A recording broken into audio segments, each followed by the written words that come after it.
नमस्कार, जय हिंद। आप सभी को आपके अपने चैनल पर स्वागत है।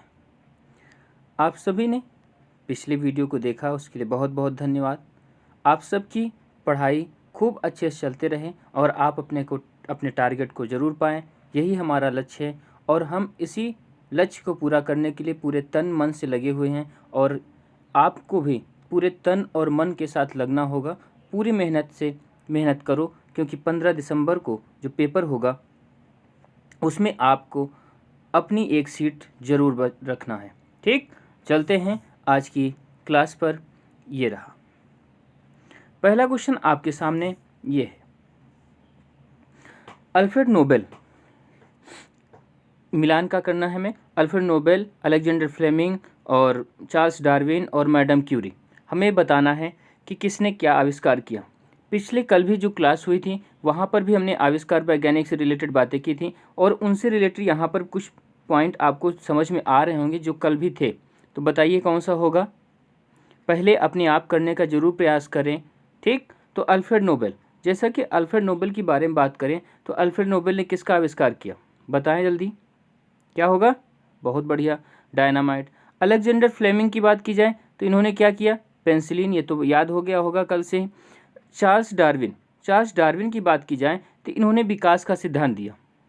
ठीक, और मैडम क्यूरी रेडियम का आविष्कार किया, ये तो सबको पता होगा। ठीक, तो आपका इसका मतलब अरेंजमेंट कौन सा सही होगा, बी वाला।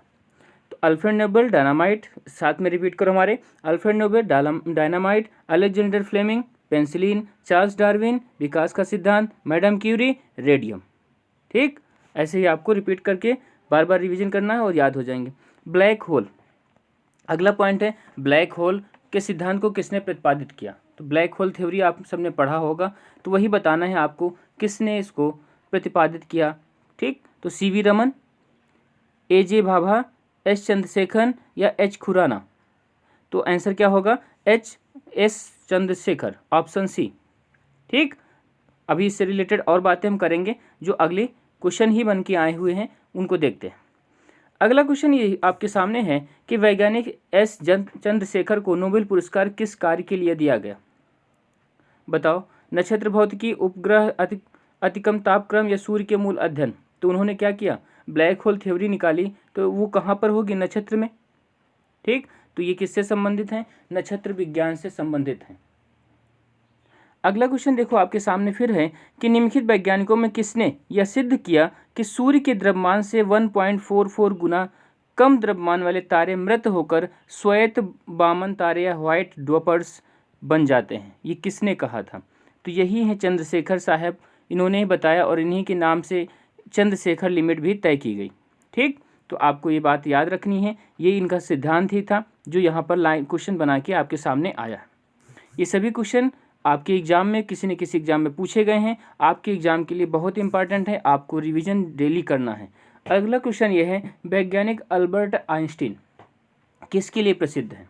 ठीक, तो सबको पता होगा किसके लिए, फोटो इलेक्ट्रिक इफेक्ट के लिए, प्रकाश विद्युत प्रभाव के लिए। अगला क्वेश्चन फिर आइंस्टीन से रिलेटेड देखो है, आइंस्टीन ने को नोबेल पुरस्कार किस सम्मान के लिए दिया गया। अभी हमने ऊपर देख चुके हैं हम, प्रकाश विद्युत प्रभाव की लिए वो प्रसिद्ध हुए, तो जिसके लिए प्रसिद्ध हुआ नोबेल पुरस्कार तो उसी के लिए मिलेगा। तो कौन सा ऑप्शन हो जाएगा, पहला वाला ऑप्शन हो जाएगा। आगे याद, हमेशा याद रहेगा। ठीक, अगला देखो क्वेश्चन, अगला क्वेश्चन है E बराबर एम सी स्क्वायर, E बराबर एम सी स्क्वायर समीकरण आइंस्टीन का ही है। एक मिनट, ठीक, आइंस्टीन के E बराबर एम सी स्क्वायर में हमें C का मान बताएं, हमें सब मान देख लेने हैं। E को क्या कहते हैं, M को क्या कहते हैं, C को क्या कहते हैं।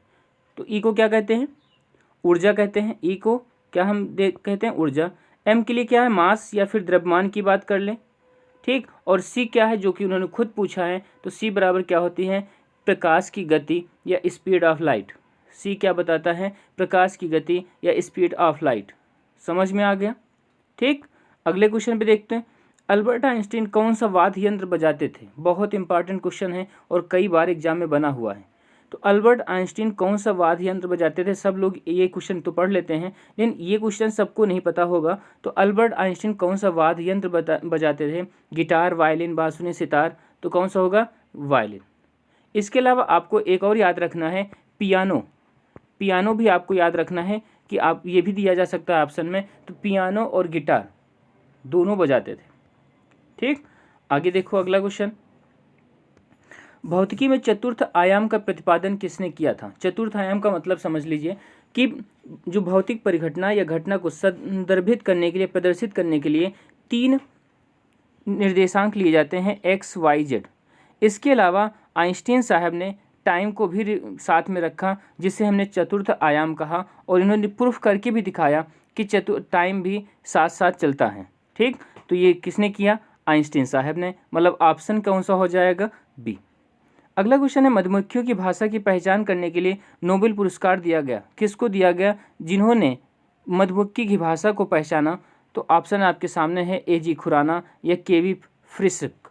तो आपके सामने 2 ही ऑप्शन हैं, तो आंसर अब तो बता सकते हो 2 ऑप्शन में क्या होगा? के.वी. फ्रिस्क। इनको 1973 में इसके लिए नोबेल प्राइज़ भी दिया गया। 1973 में इसके लिए इन्हें नोबेल प्राइज़ दिया गया।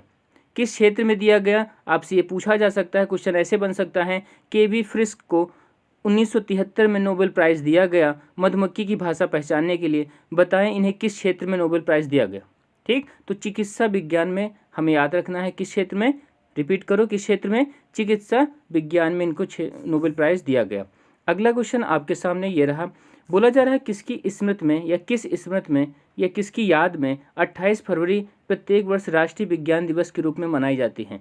तो हमने बताया कि किसके उपलक्ष्य में? रमन प्रभाव। ठीक, रमन प्रभाव के रूप में सी.वी. रमन जो थे हमारे साहब, सी.वी. रमन को 28 फरवरी को ही इन्होंने रमन इफेक्ट को खोजा था।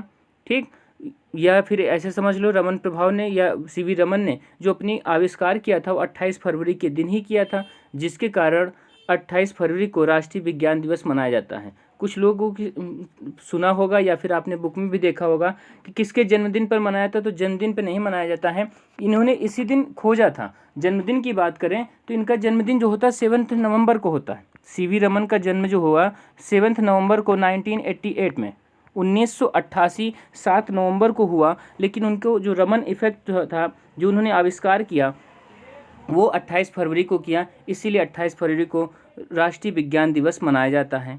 ठीक, अगला क्वेश्चन, हाल ही में बना the man who knew infinity शीर्षक वाला चलचित्र किसके जीवन पर आधारित है? बताइए, किसके जीवन पर आधारित है? ठीक, बताओ जल्दी, किसी को पता है किसके ऊपर है? एस रामानुज। एस रामानुज, आपको याद रखना है। एस रामानुज कौन थे? एक महान गणितज्ञ थे। इन्हीं के जीवन चरित्र पर, इन्हीं के जीवन परिचय पर क्या कहा गया? The man who knew infinity. फिर बोलिए, the man who knew infinity किसके जीवन पर है? एस रामानुज। कौन है ये? गणितज्ञ थे एस रामानुज। अगला क्वेश्चन है, निम्नलिखित वैज्ञानिकों में से किसने नवीन सापेक्षता का सिद्धांत दिया? नवीन सापेक्षता का सिद्धांत दिया, बताइए जल्दी। ठीक, तो आपको अपने जवाब भी देने हैं, आपको अपने जवाब जरूर देने हैं। पहले जे.बी. नार्लिकर। जे.बी. नार्लिकर ने क्या दिया? नवीन सापेक्षता का सिद्धांत। अगला क्वेश्चन बहुत इंपॉर्टेंट है आपके एग्जाम के लिए। भारत में परमाणु ऊर्जा का जनक किस वैज्ञानिक को कहा जाता है? सबको लगभग पता भी होगा जो लोग तैयारी कर रहे हैं। किसको? होमी जे भाभा। होमी जे भाभा, इनको अलग नाम से भी बोला जाता है, ऐसे भी नाम लिख के आया हुआ है, एच जे भाभा। ठीक, तो ये भी कंफ्यूज मत होइएगा, एच जे भाभा या एच से मतलब होमी हो गया, होमी जे भाभा को भारतीय परमाणु ऊर्जा का जनक कहा जाता है। अगला क्वेश्चन आपके सामने ये रहा कि होमी भाभा पुरस्कार किस क्षेत्र में दिया जाता है? बताओ, अब तो बता दोगे किस क्षेत्र में दिया जाता है। परमाणु ऊर्जा का जनक इन्हें कहा जाता है। इसका मतलब किससे? न्यूक्लियर से होगा, मतलब नाभिकीय ऊर्जा से, न्यूक्लियर एनर्जी या नाभिकीय ऊर्जा से हो जाएगा। अगला देखो क्वेश्चन है, निम्नलिखित वैज्ञानिकों में से किसने भौतिक विज्ञान जीव विज्ञान दोनों विषयों में अनुसंधान किया? दोनों विषयों में खोज इन्होंने की, तो वो कौन महान वैज्ञानिक हैं? बताइए। उनका नाम है जगदीश चंद्र बोस या जे.सी. बोस। इन्होंने, ये कौन थे? भौतिक विज्ञान के वैज्ञानिक थे, जीव विज्ञान के भी वैज्ञानिक थे और वनस्पति विज्ञान के भी वैज्ञानिक थे। इन्होंने ही क्रिस्कोग्राफ, पौधों की प्रतिक्रिया को जो चेक करते हैं, पौधों की क्या उनके हो रहा है उसके लिए जानने के लिए क्रेस्कोग्राफ का इन्होंने खोज किया। किसका खोज किया? क्रेस्कोग्राफ का। ये हमें याद रखना है, क्वेश्चन आपके एग्जाम में कई बार बना हुआ है, तो आपने एग्जाम के लिए भी इम्पॉर्टेंट है ये। क्रेस्कोग्राफ का आविष्कार किसने किया? जगदीश चंद्र बोस ने किया। क्रेस्कोग्राफ का किसके काम आता है? किसके? तो ये आता है पौधों की प्रतिक्रिया को मापने के लिए, है ना, उनकी जो जीवन लीला है, जीवन शैली कैसी है, तो उनको देखने के लिए क्रेस्कोग्राफ का आविष्कार किसने किया? जगदीश चंद्र बोस। ये भौतिक विज्ञान, जीव विज्ञान, वनस्पति विज्ञान तीनों के वैज्ञानिक थे। अगला क्वेश्चन आपके सामने ये रहा, फिर मिलान का है। बहुत अच्छा क्वेश्चन है और बहुत इंपॉर्टेंट भी है। बोला जा रहा है doctor Raja Ramanna, MS Swaminathan, UR Rao या मेघनाथ साहा किससे संबंधित हैं? ठीक, देखो राजा रमन्ना या जिसको आपको पता हो वो पहले कर लो। जैसे MS स्वामीनाथन का नाम पता होगा, किससे संबंधित हैं? कृषि विज्ञान से। अब देखो 5 बी वाला 5 होना चाहिए, तो 5 दो जगह आ गया, तो इसका मतलब ये हुआ अब हमें कुछ और पता होना चाहिए। ठीक, देखो राजा रमन्ना जो हैं, राजा रमन्ना का संबंध हमारे पास पता होगा, कुछ लोगों को नहीं पता तो सुनिएगा। इनका संबंध जो नाभिकीय भौतिक से है, ठीक, न्यूक्लियर फिजिक्स से है। राजा रमन्ना का संबंध न्यूक्लियर फिजिक्स से है। अब देखो यहाँ पर तुम्हें आंसर पता चल गया होगा, सी वाला। ठीक, तो बाकी देख लेते हैं। राजा रमन्ना न्यूक्लियर फिजिक्स से हैं, भौतिक नाभिकीय भौतिकी से हैं। MS स्वामीनाथन कृषि विज्ञान से हैं। Professor UR Rao, professor UR Rao जो हैं अंतरिक्ष अनुसंधान से हैं। और मेघनाथ साहा जो हैं वो हैं, मेघनाथ साहा जो हैं वनस्पति एवं खगोलीय विज्ञान से हैं, ऊष्मागतिकी एवं खगोलीय विज्ञान से हैं। समझ आ गया? ठीक, तो आपको ये बात याद रखनी है, पता नहीं होगा तो इस सभी को अपनी नोट्स में लिख लेना सही से। अगला क्वेश्चन आपके सामने इसी स्लाइड में है। भारत में अणु बम के विकास में कौन संबंधित हैं? भारत में अणु बम के विकास में कौन संबंधित हैं? तो कौन होंगे वो व्यक्ति? राजा रमन्ना, जो किस क्षेत्र से संबंधित हैं? नाभिकीय भौतिकी या न्यूक्लियर फिजिक्स से रिलेटेड हैं। अणु बम के विकास में से कौन संबंधित है? राजा रमन्ना संबंधित हैं, ना कि होमी जहांगीर भाभा। होमी जहांगीर भाभा को परमाणु ऊर्जा का जनक कहा जाता है, लेकिन अणु बम की बात की जाए तो राजा रमन्ना होंगे, आपको ये याद रखना है। अगला क्वेश्चन आपके सामने ये है, निम्नलिखित वैज्ञानिकों में से कौन नोबेल पुरस्कार विजेता नहीं है? बहुत ही अच्छा है और इसकी जो चांसेस हैं वो 100% से भी प्लस चांसेस हैं कि ये आपके एग्जाम में बनेगा। ठीक, तो देखो किसको नोबेल प्राइज़ नहीं मिला? Hargovind Khurana, S Chandrashekhar, CV Raman, Jagdish Chandra Bose. तो पहला आप यदि पता होगा तो देखो CV रमन को मिला हुआ है, इसका मतलब इनको तो मिला ही है। किसको? CV रमन हो गए। दूसरा देखो हरगोविंद खुराना जो कृषि से रिलेटेड थे, इनको भी मिला। H चंद्रशेखर, हमने चंद्रशेखर लिमिट अभी बताई पीछे, उनको भी मिला है। तो बचे कौन? जगदीश चंद्र बोस, जो भौतिक विज्ञान, जीव विज्ञान, वनस्पति विज्ञान तीनों के साइंटिस्ट हैं। इन्होंने क्या खोजा? जो पौधों की प्रतिक्रिया को देखना जांचा जाता है उसके लिए उन्होंने क्या खोजा था? क्रेस्कोग्राफ। याद रखिएगा, जगदीश चंद्र बोस ने ही क्या खोजा? क्रेस्कोग्राफ, जो पौधों की प्रतिक्रिया को देखता है या पौधों के चेतना की खोज की इन्होंने, है ना। ठीक, आगे अगला चलते हैं। हरगोविंद खुराना को किस आविष्कार के लिए सम्मानित किया गया? उन्होंने क्या ऐसा खोजा जिसके लिए उन्हें सम्मानित किया गया था? आपको एक क्वेश्चन बताना है, बताओ जल्दी। क्या किया उन्होंने? प्रोटीन के संश्लेषण के लिए इन्हें पुरस्कार दिया गया। कब? 1968 में, चिकित्सा के क्षेत्र में। ठीक, आपको याद रखना है। अगला क्वेश्चन देखो, बोला जा रहा है, अगला क्वेश्चन ये है, प्रयोगशाला में DNA का संश्लेषण किसने किया? सर्वप्रथम DNA का संश्लेषण किसने किया? कई बार क्वेश्चन बना हुआ है, तो किसने किया? खुराना ने। ठीक, हरगोविंद खुराना ने ही DNA का सबसे पहले परीक्षण किया, संश्लेषण किया। ऊष्मीय आयन सिद्धांत, ऊष्मीय आयन सिद्धांत एक महत्वपूर्ण देन है। किसकी देन है?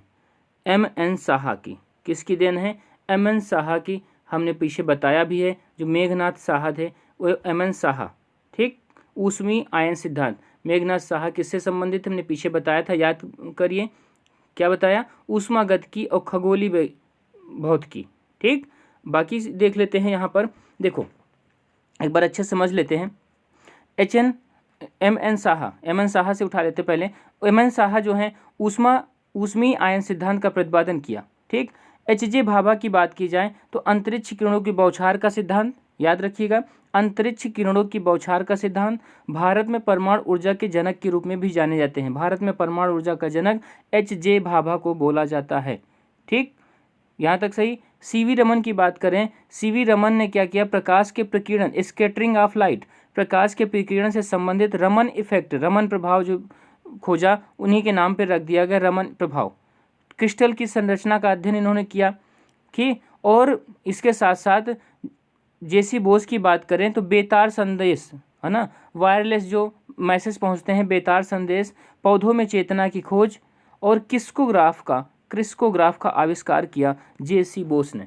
पीछे क्वेश्चन था किसको नोबेल प्राइज़ नहीं मिला, तो वो जेसी बोस ही हैं जिनको नोबेल प्राइज़ नहीं मिला। अगले क्वेश्चन पे चलते हैं। ठीक, तो यही सुपर आज 25 क्वेश्चन थे। आप सभी का बहुत बहुत धन्यवाद। आप नए हैं तो आपको यदि अच्छा लगा हो, और भी वीडियो है उसमें जाइए, प्लेलिस्ट बनी हुई है साइंस की, मैथ ट्रिक की, वहाँ पर जाइए, अब देखिए आपको समझ में आता है तो फिर चैनल को ज़रूर सब्सक्राइब करिएगा। और जो लोग पहले से पढ़ रहे हैं वो सब्सक्राइब कर लिए हैं तो अच्छी बात है, और अपने पड़ोसियों को भी बताएं। मन लगा के केवल एक ही आपसे गुजारिश है, पूरी मेहनत, पूरी लगन से मेहनत करिए और बार बार रिवीजन करिए, सिलेक्शन ज़रूर होगा। ठीक, तो इसी के साथ चलते हैं। जय हिंद।